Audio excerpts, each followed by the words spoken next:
One of Einstein's profound insights from the general theory of relativity is that time can be warped. Now that sounds real sort of sci-fi, strange, mysterious, but actually has a very concrete meaning. Here it is. So Einstein is telling us that if you have two clocks in a gravitational field, then time can tick off at different rates on those clocks dependent upon how deeply they are in the gravitational field. So, if you have a clock at the top of the Empire State Building and another right down on the ground, then Einstein says that the clock at the top of the building will tick off more quickly than the clock near the surface of the Earth.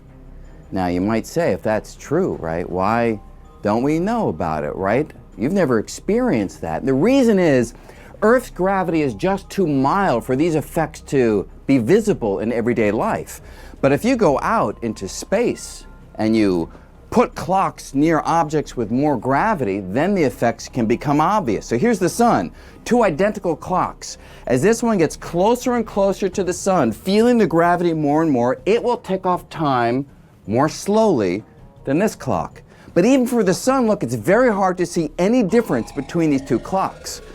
But if we shrink the sun down into a black hole, this clock can now get much closer to the source of the gravity, go deeper and deeper into the gravitational field, and look, now you can directly see time is ticking off much slower on that clock compared to this clock.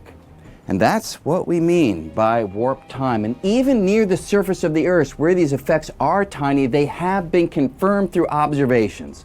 Clocks of a specialized sort have been shown that the higher up you are in the gravitational field, the quicker the clock ticks compared to a clock that's deeper in the gravitational field, closer to the surface of the Earth. That's what we mean by time being warped.